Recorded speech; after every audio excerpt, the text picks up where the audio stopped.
Қайырлы күн. Мен Маңғыстау облысы Майлы ауданы Аймақ бастауыш мектебінің бастауыш сынып мұғалімі Тілеуова Нұржанат Кенжеғұловна боламын.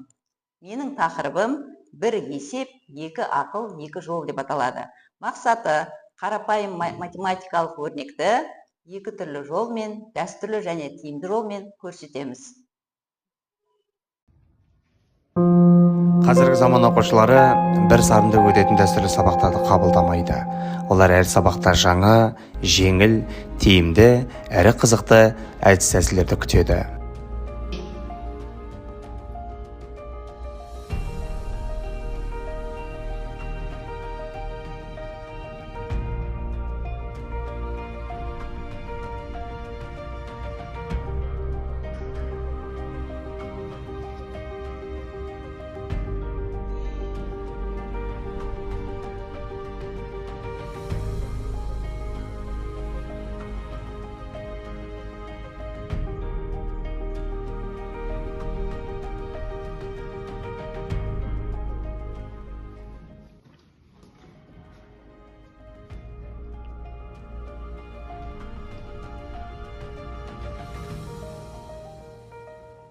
Бірде екі таңбалы санды кез келген бір таңбалы санға көбейтудің екі жолын көрсетеміз.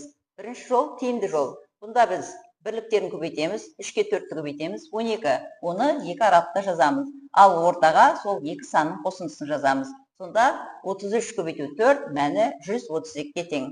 77 көбейту 5. Бірліктерін көбейтеміз, 35. 35-ті екі аралыққа жазамыз.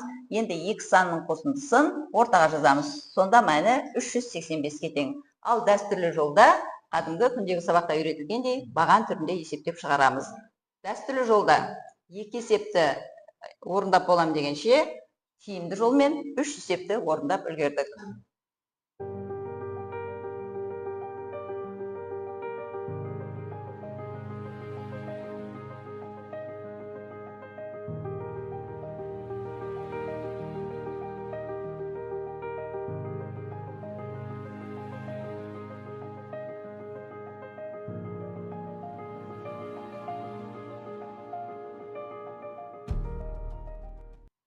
Біз бөлу амалының екі тәсілін көрсеттік. Бірі тиімді жол, бірі дәстүрлі жол. Ал тиімді жолдан бастайық. 63 бөлу 3. Біз 3 бөлінгішті көлденеңінен сызып аламыз.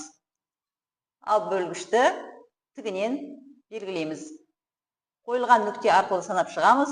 Сол кезде мына жерде 2 сызық, мына жерде 1 сызық. Демек 63 бөлу 3 ол 21 деген мәнді білдіреді. Ал дәстүрлі жолмен біз баған түрінде осылай орындадық. Қай жол бірінші аяқтады? Әрине, тиімді жол бірінші аяқтап бітірді.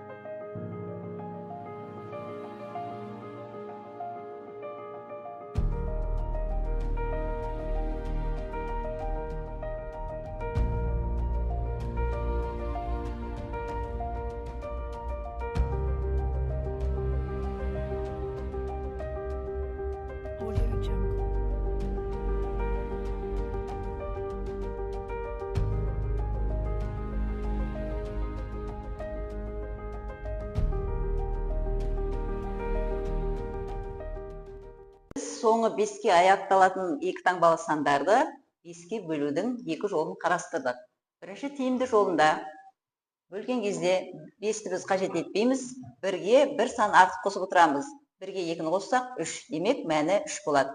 8 1 сан артық қосамыз, сонда 8-ге 9 қосамыз, мәні 17. 9 1 сан артық қосамыз, 10, сонда мәні 19. Сонда 95 бөлу 5, мәні 19. Ал енді осыны дәстүрлі жолмен салыстырып көрейік. Мәні 3, бұл жақта мәні 3.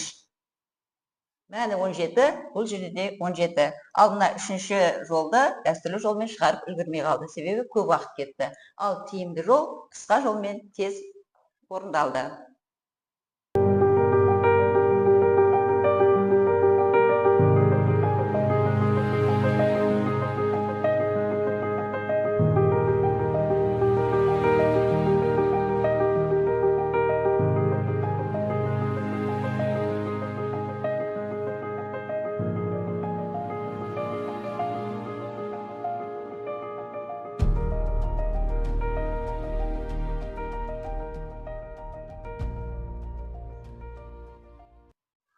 амалының тағы бір қызықты тәсілі.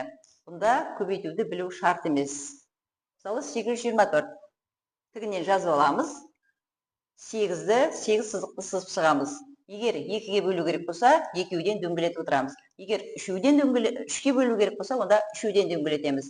Бізде 4 дөңгелек шықты, екіншісінде 1 дөңгелек шықты, үшіншісінде 2 дөңгелек шықты. Демек, жауабы 412. Ал дәстүрлі жолмен үйретілген баған түрмен есептеп шықтық. Бұнда да 412. Мәндері бірдей.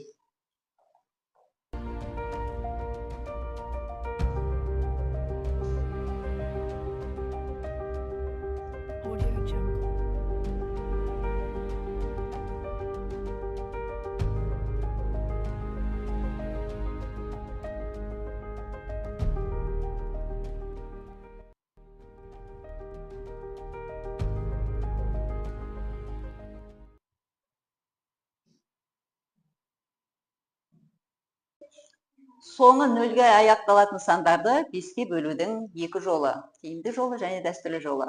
Тиімді жолында бірінші санды біз тек 2-ге көбейтеміз, мәнін жаза береміз. Мысалы 8 көбейту 2, 16, 9 көбейту 2, 18. Ал осылай жалғаса береді. Бұл есеп тек қана 2 таңбалы емес, 3 таңбалы, 4 таңбалы сандарға да қолдануға болады. 100 көбейту 5, 1000 көбейту 5 деп жалғастыра беруге болады. Ал дәстүрлі жол бөлеміз, мәндері бірдей шығып тұр салыстырған кезде. Дәстүрлі жолда біреуін ғана істеп үлгерді, ал тиімді жолда біз 3 бөлудің мәнін тауып үлгердік. Қазір 9 көбейту кестесінің оңай тәсілін көрсетпекшімін. Мысалы, 2 көбейту 9. Ал бұның мәнін табу үшін біз 2-ден 1-ді азайтамыз, 1 қалады. Енді осы 1-ді біз мына 9-дан азайтамыз, 8 қалады. Демек, 2 көбейту 9 мәні 18. Мысалы, 4 көбейту 9. 4-тен 1-ді азайтамыз, 3 қалады. Енді осы 3-ті 9-дан азайтамыз. Сонда мәні 6 қалады. 4 көбейту 9, 36. Міне осындай жолмен оңай қызықты шығаруға болады.